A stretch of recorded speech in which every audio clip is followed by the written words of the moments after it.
ating unang balita, silipin natin ang mga naging kaganapan sa pagdiriwang ng ika-36 founding anniversary ng Kaugnay Division na may temang 7ID at 36, Husay at Disiplina tungo sa bagong Pilipinas. Tunghayan ng balita ni Judith Batchabe.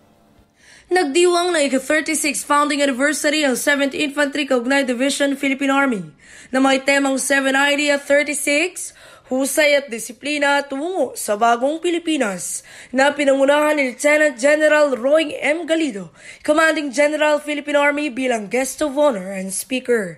Dinaluhan ang nasabing pagdiriwang ng iba't ibang pinuno mula sa Philippine Army Major Units sa loob at labas ng Fort Magsaysay, kabilang na si Lieutenant General Fernil Buca, Commander ng Northern Luzon Command Armed Forces of the Philippines.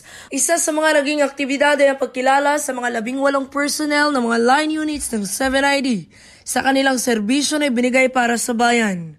Pinarangalan rin sa naturang aktibidad ang mga partner stakeholders at police counterpart na nagbigay ng hindi matatawarang serbisyo hindi lamang sa Kaugnay Division kundi sa mga mamamayan at bayan.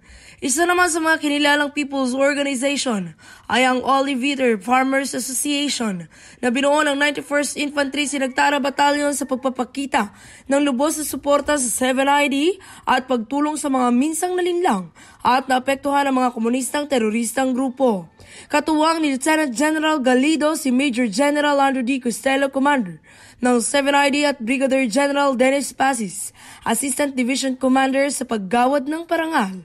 Pinasinayaan din ang bagong pasilidad ng 7ID ng bulwagang arayat na matatagpuan sa gusaling General Manuel Tinio.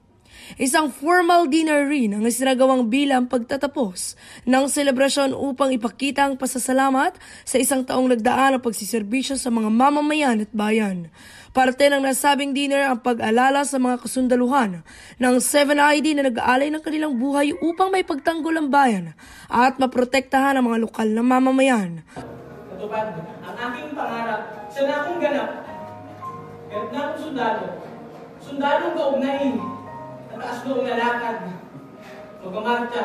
Mula dito sa Fort Ramon, Magsaysay, Palayan City, Nueva Ecija, ako, si Judith Batchabe, ang inyong kaugnay.